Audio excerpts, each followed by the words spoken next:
साथियों, 23 सितंबर को संकल्प दिवस क्यों मनाया जाता है? यह जानना बहुत ज़रूरी है कि इसके पीछे क्या वजह है, क्या कहानी थी कि संकल्प दिवस संकल्प लेना पड़ा, किसने लिया, क्यों लिया, कब लिया?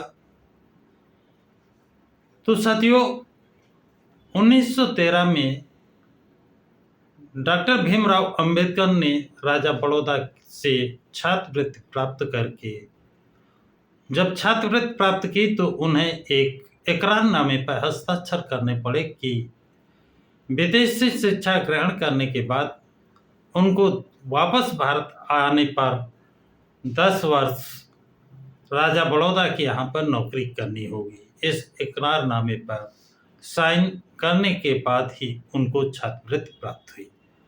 छात्रवृत्ति प्राप्त करके अमेरिका गए और वहाँ विधिवत अध्ययन करके उन्होंने डिग्रियां हासिल की और वहीं से राजा बड़ौदा की सहमति प्राप्त करके लंदन में कानून और अर्थशास्त्र की शिक्षा ग्रहण करने के लिए लंदन पहुंचे। इसी बीच बड़ौदा नरेश के यहाँ वित्त दीवान की पोस्टिंग, वित्त मंत्री की पोस्टिंग के नई होती है और मन भाई मेहता दीवान बनते हैं। उन्होंने जिस समय डॉक्टर भीमराव अंबेडकर लंदन में कानून की शिक्षा और अर्थशास्त्र की शिक्षा ग्रहण कर रहे होते हैं, ये एक लेटर भेजते हैं कि आपके छात्रवृत्ति की कालावधि समाप्त हो गई है, इसलिए आप वापस भारत लौट आए। ये सुनकर डॉक्टर अंबेडकर के पैरों के तले की जमीन खिसकती है, लेकिन मजबूरी। इसके बावजूद डॉक्टर अंबेडकर ने अपनी दूरदर्शिता से लंदन विश्वविद्यालय से 4 साल के अंदर पुनः आकर के डिग्री पूरी करने की सहमति, अनुमति, परमिशन प्राप्त कर लेते हैं और वापस भारत आते हैं। भारत वापस आने पर उन्हें उस इकरारनामे के अनुसार बड़ौदा नरेश के यहाँ 10 साल के लिए नौकरी करनी होती है। उस इकरारनामे को पूरा करने के लिए डॉक्टर अंबेडकर अपने अग्रज भाई के साथ बड़ौदा पहुंचते हैं। बड़ौदा नरेश सयाजी राव से मुलाकात करते हैं। सयाजी राव अपने दीवान से उनके रहने और अन्य व्यवस्था स्वागत करने का जुम्मा देते हैं। सयाजी राव डॉक्टर अंबेडकर को वित्त मंत्री मतलब प्रधानमंत्री दीवान बनाना चाहते थे, लेकिन अन्य विभागों का अनुभव न होने के कारण उनको सैन्य सचिव बनाया गया और उनको बाहर जाना था, जिसके कारण वो ज़्यादा समय न दे सके। लेकिन मन भाई मेहता दीवान ने डॉक्टर अंबेडकर की कोई मदद, सहायता नहीं की, उन्हें यहाँ तक कि रहने और खाने की व्यवस्था भी नहीं कराई। डॉक्टर अंबेडकर को हिंदू होटल और मुस्लिम होटलों में रहने की जगह नहीं मिली।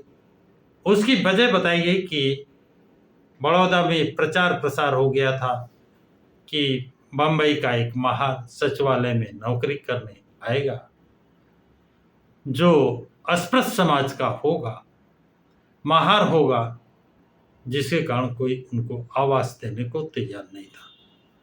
पारसी आवास में, क्योंकि उसके यहाँ कोई आता जाता नहीं था, उसको पैसे की जरूरत थी, तो उसने इनको अपने यहाँ रखा, लेकिन नाम बदलकर।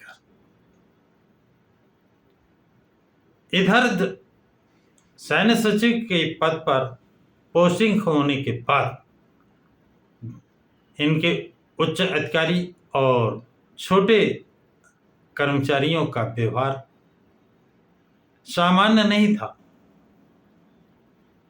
वो चपरासी भी डॉक्टर अंबेडकर को फाइलें दूर से देता था या फेंक कर देता था। वहां पर रखे हुए घड़े का पानी पीने की अनुमति भीमराव अंबेडकर को नहीं थी। इन विषम परिस्थितियों में भी डॉक्टर अंबेडकर अपने इकरारनामे के पूरा करने के लिए इन विषम परिस्थितियों को सहते हुए नौकरी कर रहे थे। लेकिन एक दिन कुछ पारसी हाथ में लाठी और डंडा लेकर आए और उनमें से एक आदमी भीमराव अंबेडकर से बोला, तुम कौन? उन्होंने कहा, मैं हिंदू। उसने कहा, मैं जानता हूं तुम कौन हो और तुमने ये पारसी आवास गृह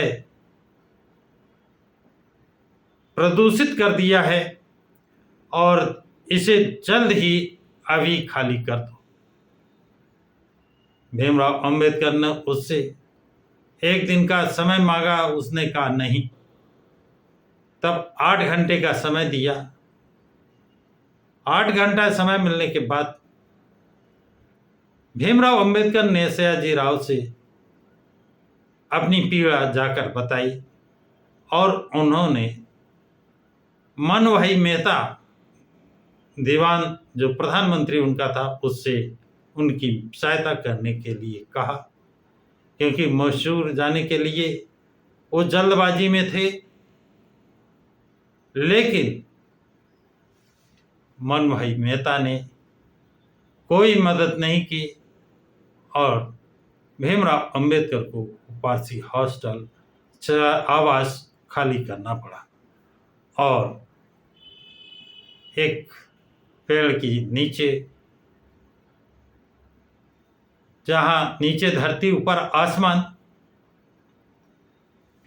वहां पर डॉक्टर अंबेडकर सोच रहे हैं कि हम जैसा, मुझ जैसा पढ़ा लिखा विद्वान आदमी के साथ इतना बड़ा भेदभाव हो रहा है, तो हमारे समाज के बगैर पढ़े लिखे लोगों के साथ कितना भेदभाव, अन्याय, अत्याचार होता होगा। ये संकल्प, ये बात दिमाग में आते हुए उनको अपने समाज की स्थिति देखकर उनके आंखों में आंसू आए, रोना आया और उन्होंने वहां पर संकल्प लिया कि इस व्यवस्था को मैं बदल कर ही मानूंगा। अब साथियों, वो भारत के ही नहीं, दुनिया के सबसे बड़े विद्वान, जिनको सिंबल ऑफ नॉलेज, ज्ञान का प्रतीक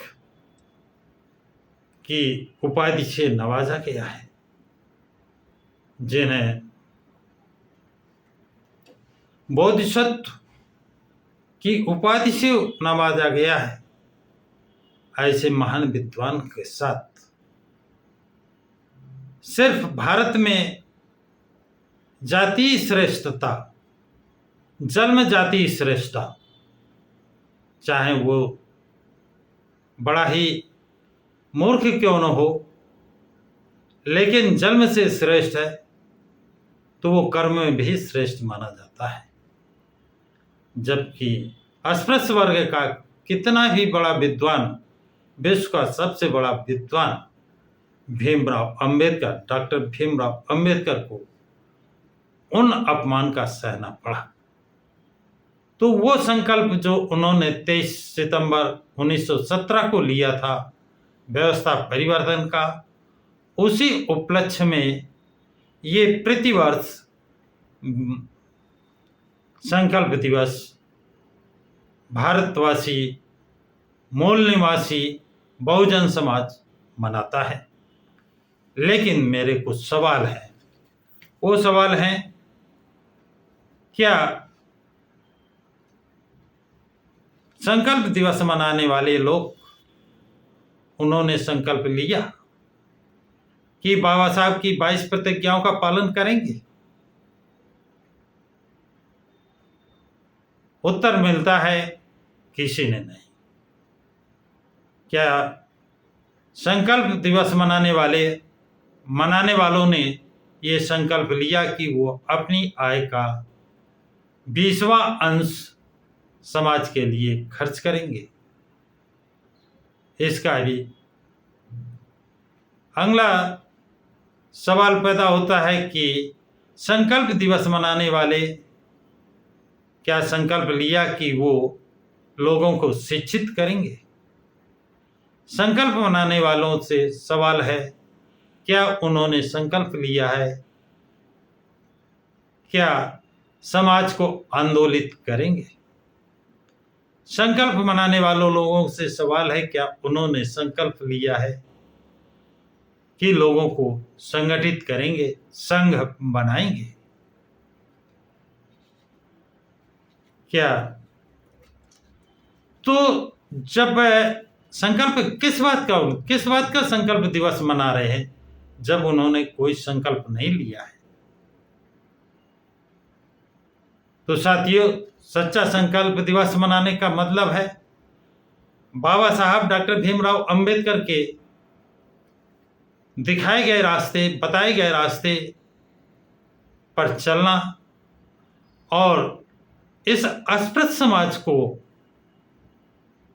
जो रास्ता भूला हुआ है, भटका हुआ है, उसको सही रास्ते पर लाना और उसके जो हक अधिकार छीने जा रहे हैं, जो अब तक नहीं दिए गए हैं, उन हक अधिकारों को दिलाना।